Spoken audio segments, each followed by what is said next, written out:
Bonjour à tous. Aujourd'hui la vidéo elle va être colorée par le basilic, le magnifique, sacré, royal basilic, Oxymum basilicum. On distille les parties aériennes et on est chez les lamiacées.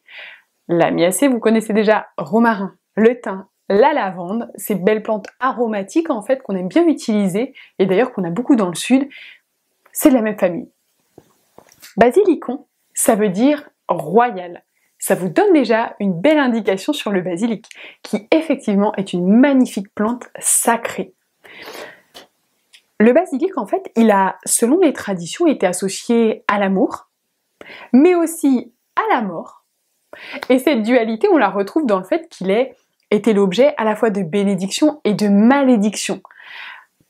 Pour ceux qui ont vu Harry Potter, et j'espère que c'est le cas de la majorité d'entre vous, en toute objectivité, dans le deuxième volet, vous voyez le basilic, ce grand monstre. En fait, cette légende, elle est réelle. Est-ce qu'on peut dire une légende réelle? Cette légende, elle existe. Donc, le basilic, ce serait un monstre, avec un corps de serpent, des ailes et une tête de coq. Et effectivement, je pense que là, vous avez envie d'aller voir. Je ne sais pas qui a imaginé ça. Moi, j'avais besoin d'avoir cette image en tête. Donc, ce monstre qui est effrayant apparemment, au contraire de ce que les apparences peuvent laisser paraître, pétrifie rien qu'en regardant ses victimes.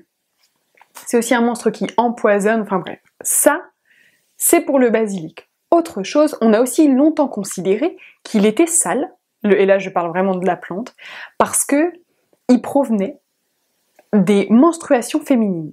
Aujourd'hui, je n'invite personne à aller dire ça sur la place publique, puisqu'il y aurait sûrement pléthore d'associations féministes qui se jetteraient dessus, là, mais en tout cas, ça a été considéré comme tel. Mais c'est aussi une plante qui, notamment en Afrique, sert un peu d'œil turc. On l'a utilisé comme protection divine pour protéger du mauvais œil. Le Christ, après sa résurrection, avait du basilic tout autour de son tombeau. Et des anecdotes comme ça, il y en a beaucoup. Donc, on a vraiment, en fait, ces deux axes. Vraiment, je vous invite à aller jeter un coup d'œil. C'est toujours chouette d'avoir des petites infos en plus comme ça parce que ça vous permet de colorer l'image que vous avez de la plante. Ça vous permet de lui faire un portrait, lui donner une identité et moi je trouve que c'est comme ça qu'on la retient plus facilement. C'est pour ça que je perds un peu de temps souvent à vous parler de tout ça. Et je vais ajouter que en Inde, on retrouve le basilic sain, le tulsi dont vous avez peut-être entendu parler. C'est pas la même huile essentielle. Là, on est vraiment nous sur le basilic tropical. On retrouve le tulsi qui contient 2% d'éther, contre 90 pour celui dont on parle, c'est la molécule majoritaire pour l'huile dont on parle. Mais ça reste un basilic et moi je reste convaincue, et ça se voit, qu'il y a quand même un tronc commun. Juste pour vous dire, pour cette tradition du coup sur le basilic tulsi en Inde, il est vraiment vénéré pour son lien à la spiritualité et à l'amour. Et ça, c'est vraiment important parce que c'est une dimension qu'on n'a pas. Et moi, je trouve que le basilic ici, il a quand même ce lien aussi et c'est important. Des basilics, en fait, il y en a plusieurs. Et vous allez voir que ça a été parfois compliqué de les trier, de les identifier parce que il y a des pollinisations croisées, parce qu'on a donné plusieurs fois plusieurs noms, en fait, à une même espèce et que du coup, des fois, on était perdus. C'était dur de s'y retrouver. Mais grâce à la biochimie, on a réussi à classer, à essayer de voir un peu clair. Encore une fois, il faut toujours prendre de la distance avec ça, mais ça nous permet de commencer en fait à identifier et à donner des lignes directrices, etc. Du coup, plante aussi liée à l'amour. Et d'ailleurs, je vous invite le 5 janvier, mesdames, si vous avez envie de séduire un homme en particulier, à vous balader le 5 janvier, du coup, veille de l'épiphanie, avec des branches de basilic. Si ça marche, je veux le savoir. Je n'ai absolument pas eu l'occasion de tester, mais la date m'étant chère, j'adore le 5 janvier, je veux savoir si ça fonctionne, et si vous le faites, je veux une photo. J'aimerais trop savoir. Du coup, cette plante, c'est ça. Là, ça vous donne déjà des petites indications. Nous, on est sur le tropical qui contient 90% d'éther, ce qui fait que Michel Faucon, dans son livre, ce magnifique livre sur les huiles essentielles, il le compare en fait à l'huile essentielle d'estragon qui, elle, contient 80 à 85% de cette même molécule.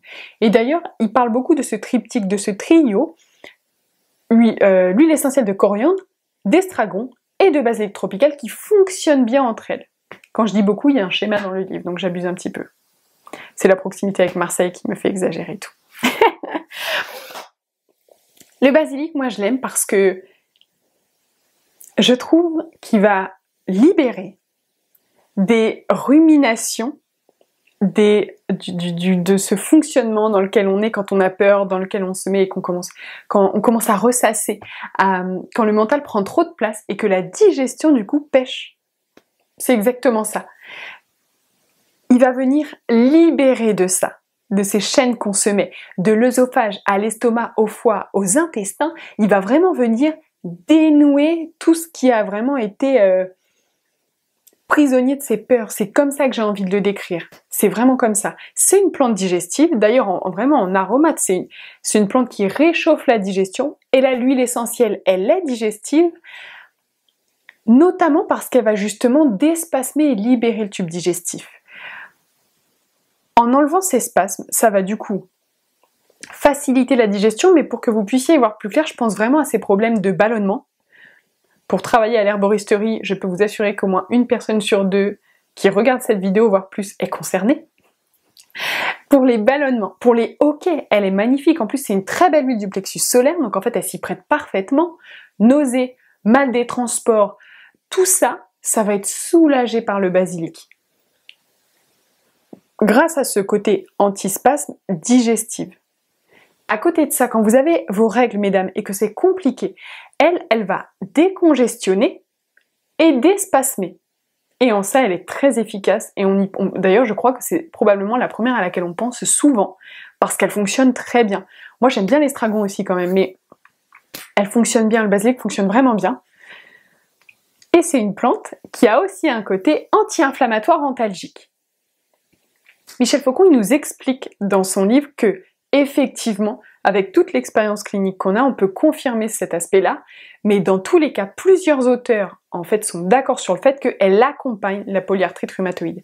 Moi, je ne l'ai pas essayé, mais apparemment, c'est une belle aide, donc ça vaut le coup si vous le testez. Moi, je veux bien savoir. J'ai pas encore eu l'occasion, mais apparemment, c'est une très belle aide pour la polyarthrite rhumatoïde. À côté de ça, elle a aussi un côté antiviral. On peut aussi l'utiliser pour ça, mais c'est vrai que moi, j'utilise beaucoup pour l'aspect digestif et spasme. Pour moi, c'est une plante du cœur, et il y a un truc que je voulais vous dire, c'est très perso, mais l'expérience en herboristerie, c'est vraiment ce que ça m'apprend avec le temps, et même en naturopathie, pendant les consultations, c'est ce que j'observe. Quand vous voulez contrôler, quand vous vous mettez à réfléchir pour savoir quoi faire, que vraiment, en fait, vous avez peur, souvent c'est ça, c'est parce qu'on a peur qu'on veut contrôler, on a besoin de récupérer de la foi. Quand vous récupérez une espèce de confiance en la vie, ces peurs prennent moins de place. Et ça, je trouve qu'on l'a en ouvrant le cœur. Et hors huile essentielle, en plantes sèches, moi à l'herboristerie, j'adore le trio, je mets un peu de basilic, un peu de rose, un peu d'aubépine, et c'est Oriella, l'herboristerie de l'Herminet-Lajon en Bretagne, magnifique personne d'ailleurs si vous avez l'occasion d'aller voir son herboristerie, qui m'avait parlé de l'aspect du lien au cœur en fait qu'avait le basilic, et en vrai ça se vérifie. Moi, je peux que le constater.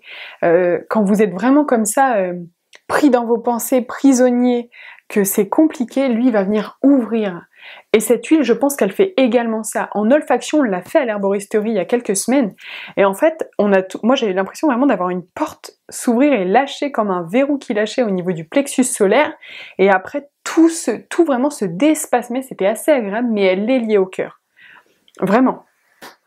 Et au lieu de prendre une lavande pour dormir, un escoldia, un coquelicot, bah parfois, c'est un trio qui marche, parce qu'en fait, il vous fait relâcher en ouvrant le cœur et ça suffit. Ça suffit. Donc vraiment, ça vaut le coup de l'essayer. Je l'aime vraiment beaucoup, mais je vous dis ça à chaque fois, donc je crois que la portée de ces mots, elle devient de moins en moins importante.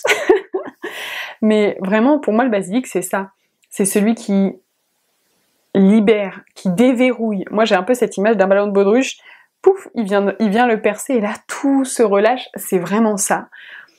Un soutien pour le cœur qui va apaiser quand vous êtes un peu triste, un peu mélancolique, un peu morose et vraiment aider votre digestion quoi. Et très souvent on le sait, je vous l'ai un peu expliqué brièvement déjà, mais votre système digestif, vos sécrétions digestives, elles peuvent vraiment avoir lieu et être optimales seulement quand vous êtes en repos. Quand vous êtes comme ça en phase de rétention, ça peut pas fonctionner. En tout cas ça fonctionne mal. Et là, en ça, c'est une belle aide. Donc moi je vous invite à respirer cette huile, à la tester quand il y a des spasmes, des contractions, vraiment des contractions, des trucs un peu, des trucs un peu lourds. Vous allez voir qu'en fait elle déspasme, elle décongestionne, elle libère. Et elle est chouette pour ça.